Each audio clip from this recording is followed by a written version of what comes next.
Ini untuk finding satu tuh kita nemuin ini ya, nggak ada manajemen risiko untuk mengelola potensi kecurangan. Ternyata, hmm, terus kriterianya tuh seharusnya manajemen risiko itu merupakan aktivitas yang sangat penting dan krusial bagi seluruh organisasi untuk mengidentifikasi berbagai jenis risiko yang dapat terjadi termasuk risiko kecurangan serta memitigasi risiko-risiko tersebut karena kita netapin kriteria ini karena kan risiko itu pasti selalu ada ya di dalam setiap aspek organisasi dan juga setiap aspek kehidupan. Jadi manajemen risiko itu hal yang sangat penting dan krusial gitu ya. Karena kalau nggak ada manajemen risiko di suatu organisasi, nanti kalau misalnya ternyata risiko itu terjadi, nah nanti rencana mitigasinya masih belum jelas dan bisa mengakibatkan loss atau dampak kerugian gitu.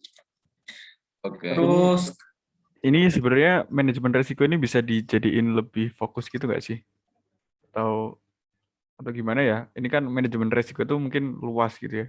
Nah, kita tuh yang dimaksud dari manajemen resiko itu apa gitu, bisa nggak ya diperkecil lagi?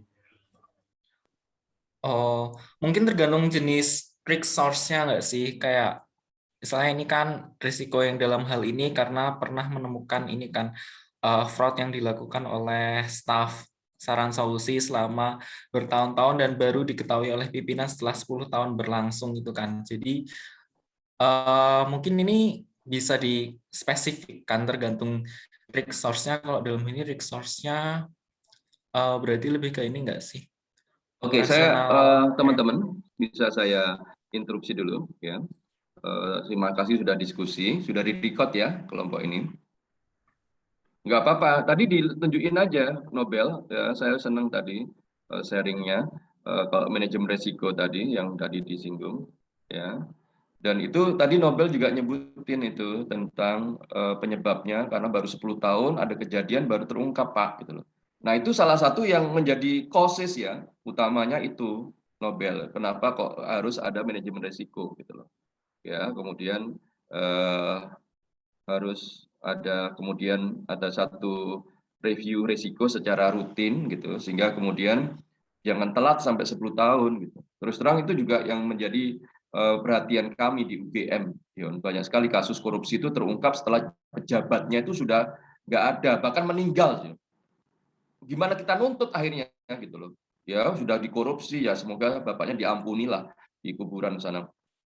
Ya, karena korupsinya itu baru kemudian terungkap setelah bapaknya nggak ada dan meninggal gitu loh. Gimana kita nuntut akhirnya gitu. Nanya juga nggak bisa di situ tuh. Ya, dan itu karena memang lack of risk management salah satunya ya. Gitu. Oke, monggo teman-teman dilanjut. Jangan lupa nanti diupload tentang videonya ini di elok teman-teman. Untuk kelompok 3 ini nanti diuploadnya di meeting 4 ya, meeting sesi 4 gitu. Oke, nanti di elok. Terima kasih. Saya lanjut ke kelompok berikutnya ya. Terima kasih Pak Taufikur. Oke.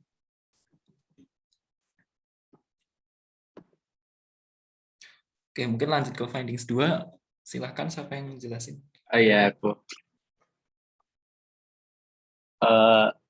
Ini udah banding 2 ya? Oh iya. Di kondisi di banding 2 ini dokumen penting klien tidak tersimpan dengan aman. Nah, sebenarnya kan udah ada ya dokumen penting itu disimpan di hard disk, tetapi kan permasalahan yang terjadi di sini itu hard disknya sering hilang, sehingga data klien itu juga ikut hilang. Nah, kriterianya itu sebenarnya pengarsipan dokumen klien ini sangat diperlukan perusahaan. Untuk apa sih? Sebenarnya itu sebagai informasi untuk memperlancar komunikasi dan hubungan kerja antara karyawan dengan kliennya itu sendiri. Nah, efeknya yang terjadi apabila dokumen ini hilang, data klien hilang, ini bisa terjadi tidak tercapainya efisiensi kerja.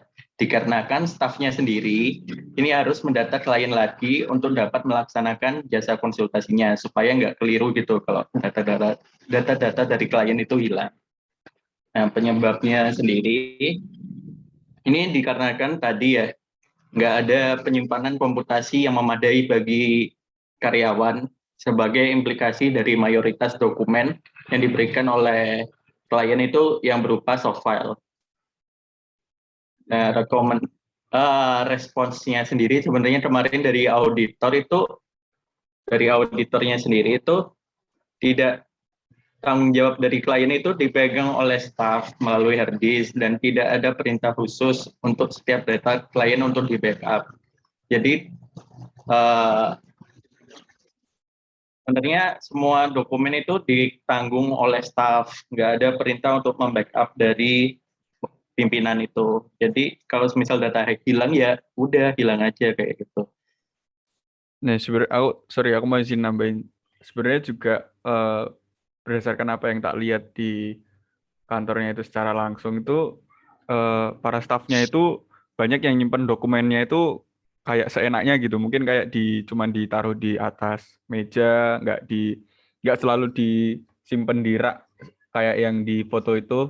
Nah, ini kan ada rak nih. Nah, sebenarnya kalau setiap dokumen itu selalu dimasukin ke situ tuh mungkin bisa mengurangi resiko hilangnya dokumen gitu. Nah, cuman waktu aku ngelakuin observasi secara langsung itu ternyata banyak dokumen yang masih di atas meja, dan waktu aku wawancara sama beberapa stafnya itu ternyata memang benar banyak terjadi kehilangan dokumen, dan akhirnya stafnya itu harus minta ulang ke kliennya terkait dokumen-dokumen yang terkait tentang perpajakan kayak gitu. Nah, jadi mungkin gimana ya? Ini mungkin bisa ini juga sih, bisa ditambahin lagi. Ini kan tadi kan kita kan fokusnya ke Soft file. memakai hard disk gitu ya.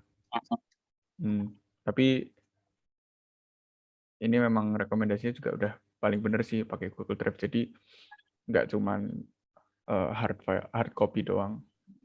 Iya, soalnya kan di sisi lain kan penggunaan dari Google Drive ini kan gratis kan. Apalagi kan penggunaannya kan juga mudah, nggak kayak yang Oracle mahal terus ya sulit digunakan gitu. Iya benar sih, benar. Dan ini juga bisa diakses ke semua staff juga ya. Oh, ini mau izin nambahin. Mungkin kalau Google Drive yang gratis itu kan cuma bisa 15 giga ya filenya ya. Nah, mungkin SS tuh bisa kayak subscribe Google Workspace. Jadi nanti bisa lebih terspesifik ke organisasi. Jadi drive-nya bisa jadi unlimited atau bertambah jumlahnya. Terus akses data kan juga bisa lebih restricted ke orang-orang internal SS gitu loh. Kalau misalnya Google Drive biasa itu kan kalau mau buka akses kan cuma misalnya ke everyone doang kan, atau masukin email. Sedangkan kalau yang udah spesifik organisasi kan dia bisa di set hanya khusus misalnya internal SS yang buka seperti itu. Itu mungkin bisa jadi pertimbangan juga sih. Bisa sih. Iya, Dan mungkin apa namanya pembelian Google apa tadi Workspace ya? Google Workspace Google itu Workspace. biayanya lebih kecil nggak sih dari pembelian hard disk gitu? Aku sendiri Itu kurang tahu sih subscribe-nya Google Workspace. tahunan deh kayaknya Google Workspace. Nah, kalau tahunan tuh kira-kira biayanya gede nggak? Price, coba ya. Google Workspace price. Ini berarti di rekomendasinya aku tambahin dulu aja ya. Iya. Pricing. Mulai dari ini bulanan sih. Mulai dari $4,2 per bulan, tapi kalau yang 4,2 itu cuma 30 GB. Ini subscribe ini cuma buat nambah kapasitas doang gitu ya? Atau ada kapasitas fitur sama lain? itu emailnya kan bisa kayak kita kan kayak @mail.ugm.ac.id.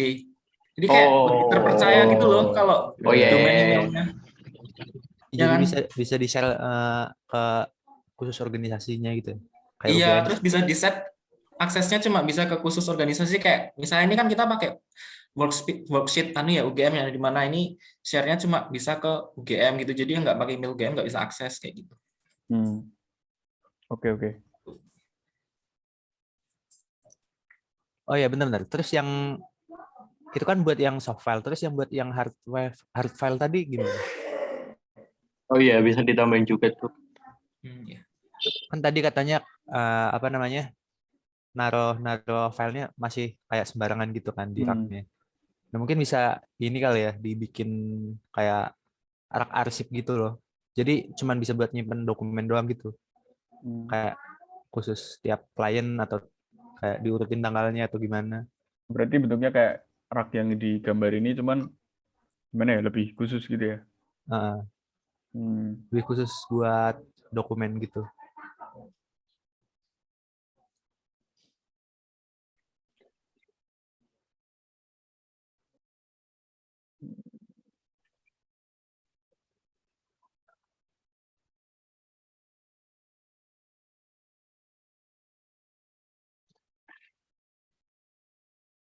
Oke lah.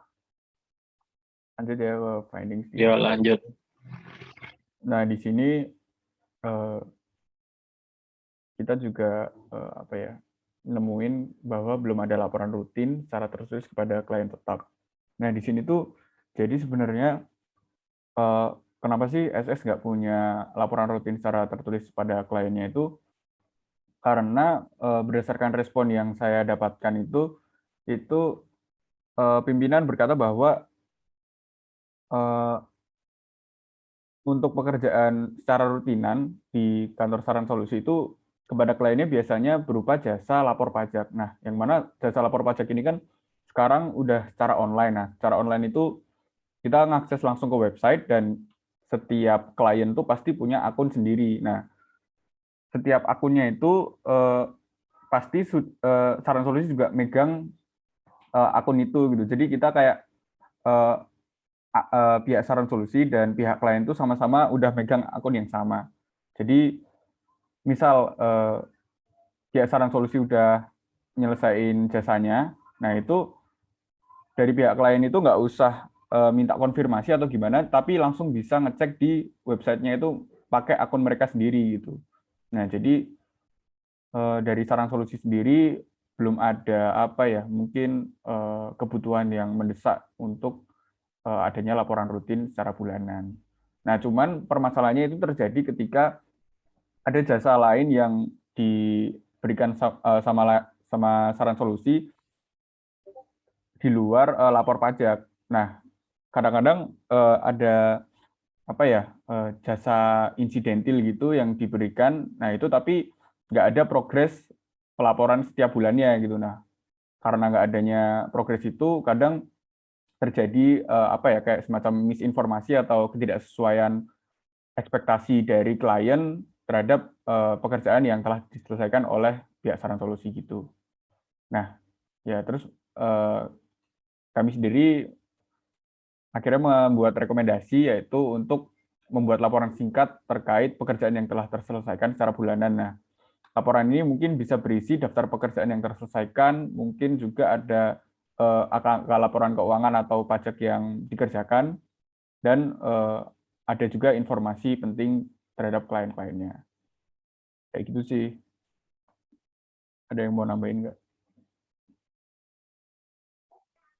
Berarti itu kayak apa namanya, laporan singkat tadi itu kayak bentuknya kayak progress report gitu ya, yang udah dikerjain bulan ini itu apa aja gitu ya. Iya, ya mungkin cukup apa ya, 1 halaman gitu aja mungkin udah cukup. Yang penting apa ya, mungkin kita dari saran solusi sendiri menyediakan informasi yang material aja gitu. Jadi misal ada angka-angka yang mungkin bakal material atau penting buat perusahaannya, nah itu yang dilaporin aja. Untuk angka-angka yang mungkin nggak terlalu penting itu bisa nggak usah dikonfirmasi gitu.